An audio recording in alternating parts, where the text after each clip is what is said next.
جی ناظرین، یہاں پہ ایک وقفہ لیں گے اور بریک کے بعد کریں گے شہباز شریف صاحب کے خلاف 7 ارب روپے کا مبینہ منی لانڈرنگ اور کرپشن کا ریفرنس، اور بیرسٹر شہزاد اکبر صاحب آپ نے دیکھا ہوگا 2 دن سے حکومتی وزراء اپنی پرفارمنس کارکردگی بتا رہے ہیں، نہ کل نظر آئے اس پریس کانفرنس میں نہ آج نظر آئے. تو اس کی وجہ کیا ہے؟ کیا اس کی وجہ یہ ہے کہ ایک وفاقی وزیر نے جو خود سوالات اٹھا دیے ہیں بیرسٹر شہزاد اکبر صاحب کا جو بیسک کام ہے اس حوالے سے، اس وجہ سے انہوں نے پریس کانفرنس نہیں کی؟ ایک وقفے کے بعد. ویلکم بیک ناظرین. شہباز شریف خاندان کے خلاف نیا ریفرنس 7 ارب روپے کا، اس کی تفصیلات کیا اس پہ بھی بات کرتے ہیں، لیکن اس سے پہلے مشیر داخلہ اور وزیر اعظم کے مشیر برائے احتساب بیرسٹر شہزاد اکبر کے کام کے حوالے سے ایک وفاقی وزیر نے 2 سالہ کارکردگی پہ ایک سوال اٹھایا. کیا سوال اٹھایا؟ آئیے دیکھتے ہیں. اگر میرے خیال میں لوگ بولیں کہ یار وہ کیا ایک لفظ ہے جس کی وجہ سے وزیر اعظم بن گیا عمران خان، اور 22 سال کی جدوجہد کس کے بارے میں تھی؟ وہ احتساب کے بارے میں تھی. لیکن میرے خیال میں ہم نے اس کا بیانیہ جو ہے نا وہ ٹھیک طریقے سے ہینڈل نہیں کیا. این آر او مانگ رہی تھی اپوزیشن پہلے دن سے، اور وہ پہلے کہتے رہے 2 سال کون سا این آر او، ہم نے کس سے مانگا؟ آخر وہ 34 شک کے ذریعے احتساب بل کے سب پاکستان کے سامنے آ گیا کہ ان کو کیا این آر او چاہیے. لیکن ہم تو صرف یہ، عمران خان تو صرف یہ کر سکتا نا اداروں کو آزاد چھوڑ دیں کہ بھائی آپ آزاد ہیں، جس کے اوپر کام کرنا چاہتے ہیں آپ کریں. تو اس کی وجہ سے ذرا سا ایک ہمیں یہ ضرور لگا ہے کہ ہمارا جو سپورٹر ہے وہ کہتا ہے جی کہ چور تو ابھی بھی ان کو سزائیں نہیں ہوئی ہیں. چوروں کو سزائیں نہیں ہوئی؟ نہیں، جو دیکھیں اسد عمر نے بات کی ہے وہ ہمارے سینئر بھی ہیں، لیڈر بھی ہیں، اور بڑی درست بات کی ہے کہ بیانیہ، کہ احتساب کا بیانیہ شاید ہم اس طرح سے بلڈ نہیں کر سکے ہیں کہ چور ہم نے پکڑ تو بھی دیے ہیں، نشاندہی بھی ان کی کر دی ہے، لیکن ابھی تک ہم ان کے سپورٹرز کو یہ کنونس کرنے میں کامیاب نہیں ہوئے کہ آپ کے لیڈر چور ہیں. بیانیہ بلڈ کرنے کا مطلب تو یہی ہوتا ہے. جہاں تک اس کی یہ وجہ تو نہیں کہ آپ این آر او خود ہی آپ دیتے رہے؟ نہیں، دیکھیں آپ نے دیا این آر او؟ کون سا ہم نے این آر او دے دیا؟ وفاقی وزیر شیخ رشید صاحب آج ناظرین ندیم ملک صاحب کے پروگرام تھے، اور انہوں نے باقاعدہ طور پہ یہ بات کہی کہ نواز شریف صاحب ایک انڈرسٹینڈنگ کے تحت باہر گئے. وفاقی وزیر شیخ رشید صاحب، اور کیبنٹ کولیکٹیو رسپانسبلٹی ہوتی ہے ڈیسیجنز کی، لیکن جو انفارمیشن دے رہے ہیں شیخ رشید صاحب انتہائی اہم ریولیوشن کر رہے ہیں. آئیے دیکھتے ہیں. نواز شریف ایک انڈرسٹینڈنگ کے ساتھ باہر گیا جو کہ عمران خان کو سمجھ نہیں آئی. عمران خان کو اس وقت سمجھ آئی جب وہ جہاز میں بیٹھ کے جا چکے تھے. صحیح کہہ رہے ہیں. یہ کیسے ممکن ہوا منسٹر؟ دیکھیں شیخ رشید صاحب ہمارے سیاسی اتحادی ہیں، اور ان کا سیاسی ایکیومن جو ہے وہ مجھ سے تو بہت زیادہ ہے، اور یہ بات بھی جو وہ کر رہے ہیں وہ سیاسی کر رہے ہیں. انڈرسٹینڈنگ سے گئے ہیں. وہ انڈرسٹینڈنگ تو اب میں بھی کہتا ہوں کہ اس لیبارٹری والے کے ساتھ تھی جس کے ملٹیپل ٹیسٹ کے اندر ان کے انڈرسٹینڈنگ دیکھیے جس کسی نے بھی کی، اب انہوں نے کی، ان کے کوئی آگے کارندے تھے یا کوئی اور لوگ ملوث تھے. آپ کو میرے خیال لگتا ہے کچھ علم ہوگا کس نے کی ہے؟ نہیں، دیکھیں مجھے کوئی اس قسم کی چیزوں کا علم نہیں ہوتا. ڈاکٹر شہباز گل وہ ای ڈی ٹی اے کچھ نام بتاتے ہیں، اور وہ اس وقت ترجمان تھے وزیر اعلیٰ کے. دیکھیں جو کچھ بھی ہوا، ایک چیز جو ریکارڈ پہ دیکھیں، ایک اسپیکولیشن ہے نا، مجھے نہیں پتا کہ کیا انہوں نے کیا ہوگا، لیکن جس طرح سے ان کا کیس پلیڈ ہوا میڈیکل بورڈ کے سامنے، ٹیسٹ رپورٹس آئی، اس سے تو یہ تھا کہ اگر یہ لنڈن نہیں جاتے تو بس قیامت آ جائے گی. اور شیخ رشید صاحب نے ایک اور بھی اس کے آگے بات کی. ندیم ملک صاحب نے سوال کیا تھا اور جواب کیا آیا، آئیے دیکھتے ہیں. تو لیکن وہ جو انڈرسٹینڈنگ ہے اس کی نوعیت کیا ویسی ہے جو پرنس مکرن نے آ کے کاغذ لہرا کے دکھائے تھے؟ دیکھیں سیاستدان ہوتا ہے، فوجی سادہ ہوتے ہیں. فوجی اتنے چلاک نہیں ہوتے جتنے پاورفل ہوتے ہیں، وہ افیکٹو ہوتے ہیں اور اثر انداز ہوتے ہیں، لیکن سیاستدان بڑا چلاک ہوتا ہے فوجی کے مقابلے. کوئی کاغذ پتر پہ لکھ کے تحریر کر کے؟ اگر کاغذ پتر کی تحریر بھی اس نے نہیں بنائی، وہ کہتا تھا دکھاؤ مینوں، میں تے 2 سال نہیں کیا سی میں باہر جاؤں گا، اور گئے وہ 10 سال کے لیے. اس کا کیا مطلب ہے؟ پرنس مکرن والی انڈرسٹینڈنگ ہے؟ یہ میرا خیال ہے کہ شاید وہ مشرف والی کی بات کر رہے ہیں جو سعد حریری والی تھی، اور وہ فوجی سے یہاں پہ ان کی شاعر کی مراد جو ہے شاید مشرف صاحب ہے. اور وہ بالکل میں سمجھتا ہوں کہ وہ بیچارے بڑے سادے تھے، کیونکہ انہوں نے جس طریقے سے ان کو جانے دیا اور وہ سب کچھ کرنے دیا وہ بالکل سامنے ہے قوم کے. اور بیچارے پھنسے بھی اس دن جس دن انہوں نے ان کے ساتھ این آر او کر لیا. شعر کی تشریح ہمارا اردو میں ایک مضمون ہوتا تھا، اور اس میں نمبر بھی میرے تو ہمیشہ کم آئے ہیں، شاید آپ کے زیادہ آتے ہوں گے، اور شاعری کا مطلب آپ سمجھ ہی گئے ہیں، شاید بتانا نہیں چاہ رہے، تشریح کرنا نہیں چاہ رہے. شہباز شریف صاحب کے خلاف ریفرنس دائر ہو گیا ہے، اور میں اس ریفرنس کی چند چیزیں دیکھ رہا تھا. 7.3 بلین کی مبینہ منی لانڈرنگ یہ ثابت ہو جائے گی؟ دیکھیں دو چیزیں ہیں. ایک تو سب سے پہلی بات یہ ہے قوم کو کم از کم آج اس چیز کا کریڈٹ دینا چاہیے کہ وہ جتنی پریس کانفرنسز میں نے شہباز شریف کے اوپر کی اور جتنی ان کے اوپر سوالات اٹھائے, جن لوگوں کے نام لیے, ان سب کی یہ پوری چیز اب ایک پورے پروسیس سے گزر کے انویسٹیگیشن ہو کے ایک ریفرنس فائل ہو گیا. میں یہ سمجھتا ہوں یہ 7 ارب روپے وہ ہیں جو 100% ثابت ہوتے ہیں. میری نظر میں یہ ایک واحد کیس ہے جو ڈاکومنٹری ایویڈنس کا کیس ہے. اس میں یہ گواہی نہیں ہے کہ ارشد شریف گواہی دے رہا ہے یا شہزاد اکبر گواہی دے رہا ہے کہ جی میں نے دیکھا تھا یا سنا تھا کوئی ہیر سے. نہیں, یہ سارا کا سارا ڈاکومنٹری ایویڈنس پروون کیس ہے, اوپن اینڈ شٹ کیس ہے. تو اس سلسلے میں تو میں سمجھتا ہوں کہ یہ بڑی بری طرح سے پھنس گئے ہیں. اس کے کیس کے اندر میں دیکھ رہا تھا کوئی 4 یا 5 تو اپروورز بھی ہیں, یعنی کہ جو ان کے خلاف گواہ بن گئے ہیں انہی کے لوگ 4 اپروورز ہیں. تو اب اس چیز کے اندر جو یہ بڑا ایک اسٹریٹ فارورڈ کیس ہے. اور اب اگر دیکھیے شہباز شریف سارے زندگی کہتے رہے جی دہلی کی کرپشن, یہ تو 7.5 ارب روپے کی منی لانڈرنگ انہوں نے اس کے اوپر کیس آ گیا ہے. والیومز ہیں, مجھے پتہ نہیں ہے کہ اس کے ٹوٹل کتنے والیومز ہیں. کافی سارے 55 والیوم میں اس کے اطلاعات آئی ہیں, نیب ذرائع سے پتہ لگا ہے. میں نے بھی سنا ہے کہ 22,000 صفحات نیب افسران بتا رہے تھے, کیونکہ جب ہم نے ان سے کاپی مانگی انہوں نے کہا جی بہت ساری کاپی والیومز ہیں اس کے. اب اتنے زیادہ ثبوتوں کے ساتھ جب چیز سامنے آ گئی ہے تو as leader of opposition Shehbaz Sharif صاحب پہ یہ فرض بنتا ہے کہ وہ اپنا دامن صاف کریں اور وہ خود جا کے درخواست دیں کہ میرا ڈے ٹو ڈے ٹرائل کیا جائے. بے شک اوپن ٹرائل کیا جائے, لائیو ٹیلی کاسٹ کیا جائے, جو ان کے دوسرے ایک پارٹی کے ہیں شاہد خاقان کہتے ہیں. تو لیڈر بھی اپنے ایک چھوٹے اس سے سبق حاصل کریں اور کہیں کہ جی اس کا ڈے ٹو ڈے ٹرائل کریں. ایک صاحب Muhammad Usman general manager finance شریف رمضان شوگر مل میں اپوائنٹ ہوئے 2005. انہوں نے کافی سارے بیانات اس حوالے سے دیے, نیب کو انفارمیشن شیئر بھی کیا انہوں نے. اور جتنی انفارمیشن یہ Muhammad Usman general manager finance سے آئی ہے جو بتا رہے ہیں کہ کس طرح سے وہ ارینج کرتے تھے, ریمیٹنسز ارینج کرتے تھے ٹی, یہ عدالت میں ثابت ہو سکیں گے, فول پروف ہے؟ جی یہ بالکل ثابت ہو سکیں گے, کیونکہ اس کیس میں اگر آپ کو یاد ہو ارشد تو عثمان جو ہے سی ایف او شاید آخر میں اریسٹ ہوا ہے. یہ کافی عرصہ مفرور رہا, انڈر گراؤنڈ تھا, لیکن جب یہ اریسٹ ہو گیا اور اب یہ جو ریفرنس کے اندر چیزیں سامنے آ گئی ہیں وہ بڑی واضح ہیں. اس کے اندر جو ڈاکومنٹری ایویڈنس ہے وہ کورابریٹ کرتا ہے اس کے بیان کے ساتھ.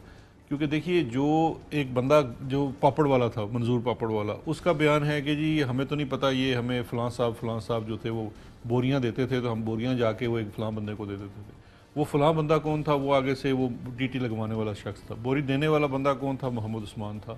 اس کا کام کیا تھا, وہ چیف فائنینشیل آفیسر تھا یا جنرل مینیجر فائنانس تھا.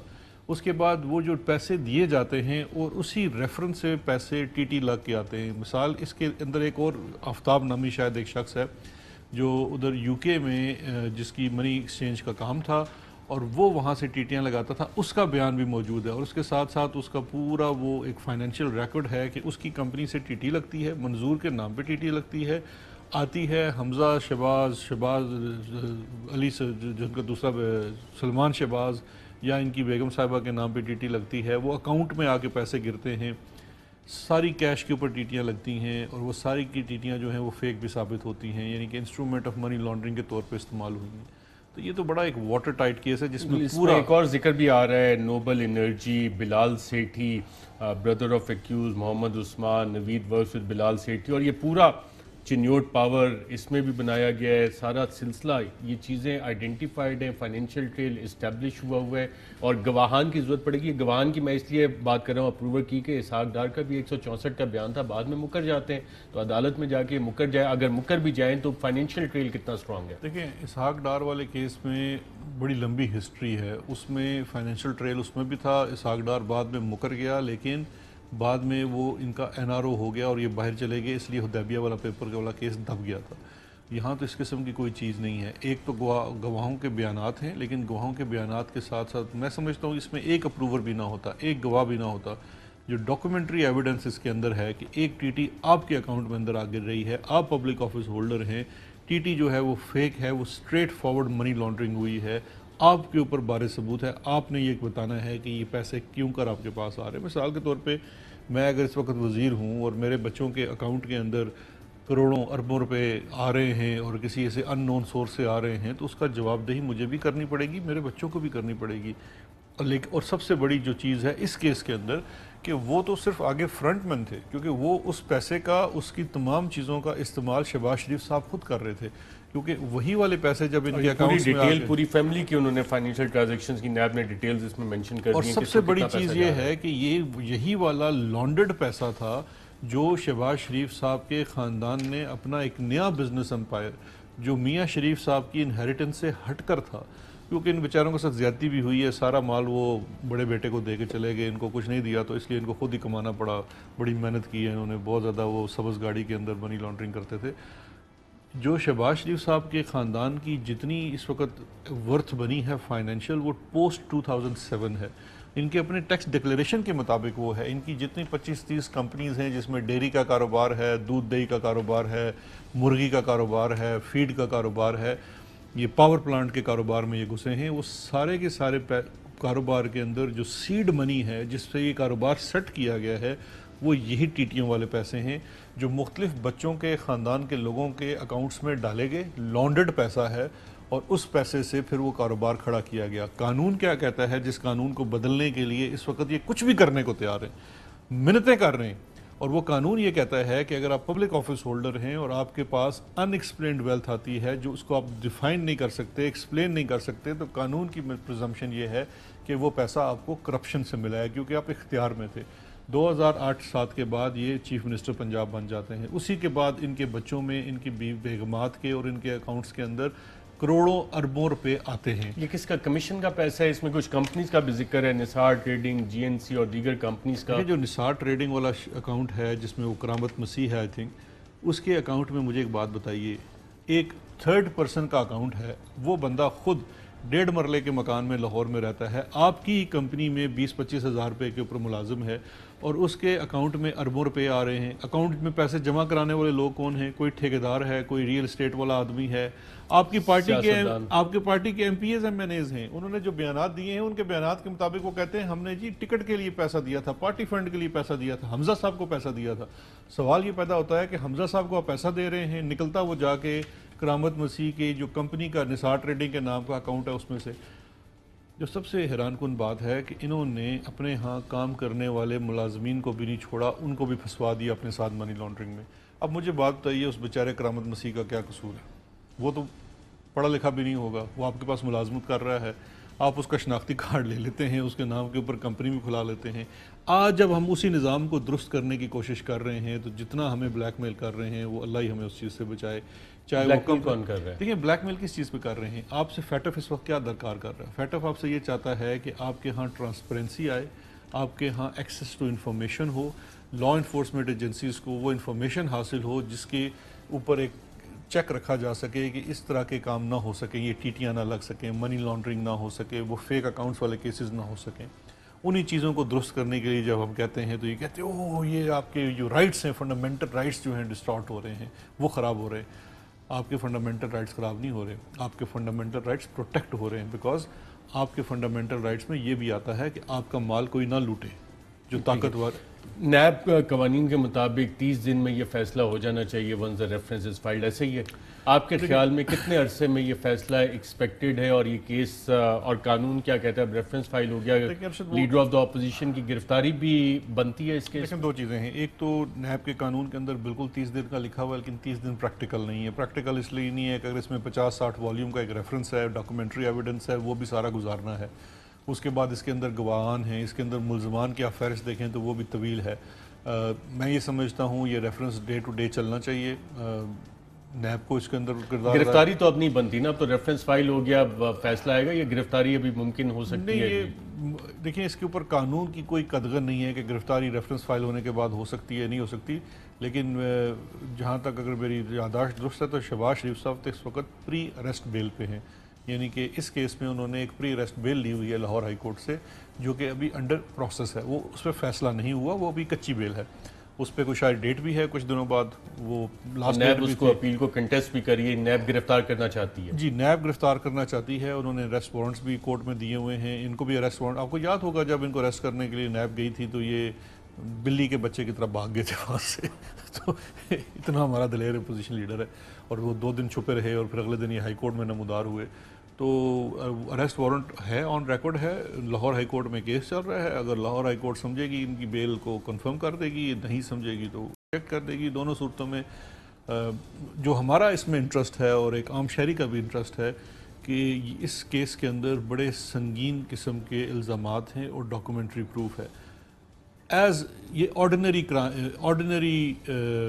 اکیوز پرسن نہیں ہے، آرڈینری ملزم نہیں ہے. یہ ملزم جو ہے، یہ ملزم ہونے کے ساتھ ساتھ پاکستان کا اپوزیشن لیڈر بھی ہے، سابق وزیر اعلیٰ بھی ہے، ایک پارٹی کا سربراہ بھی ہے. ان کے اوپر یہ فرض بنتا ہے کہ یہ خود اس کی ڈے ٹو ڈے ہیئرنگ کروائیں، اپنے آپ کو پیش کریں، اور اگر یہ کیس جیت جاتے ہیں تو یہ بات ختم ہو جائے گی. ہم جھوٹے ثابت ہو جائیں گے، یہ سچے ثابت ہو جائیں گے. لیکن اس میں خدارہ یہ ڈیلینگ ٹیکٹکس، زرداری صاحب ماسٹر ہیں اس کام کے. مجھے لگتا ہے یہ بھی یہی ڈیلینگ ٹیکٹکس کرنے کی کوشش کریں گے کہ جی یہ چارج شیٹ نہیں کرنے دیں گے. کتنا سٹرونگ کیس ہے ریفرنس ہے آپ کے خیال میں؟ میرے خیال میں اس سے سٹرونگ ریفرنس منی لانڈرنگ اور وائٹ کالر کرائم میں نہیں بن سکتا. نیب کو کمنڈ کرنا چاہیے آج کی تاریخ میں پاکستان میں. نہیں، میں نے آج تک اتنا سٹرونگ ریفرنس نہیں دیکھا. اتنا ڈاکومنٹری ایویڈنس، اتنا اسٹریٹ فارورڈ کیس شاید ہی کبھی بنا ہوا ہو. بیرسٹر شہزاد اکبر صاحب مشیر داخلہ اور پروگرام میں شرکت کریں گے. ناظرین یہاں پہ ایک وقفہ لیں گے، وقفے کے بعد بات کریں گے پاکستان مسلم لیگ نواز کے سینئر رہنما رانا ثناء اللہ سے. ایک وقفے کے بعد ویلکم بیک ناظرین. ہمارے ساتھ اس وقت موجود ہیں پاکستان مسلم لیگ نواز کے سینئر رہنما اور MNA رانا ثناء اللہ صاحب. رانا ثناء اللہ صاحب بہت شکریہ پروگرام میں شرکت کا.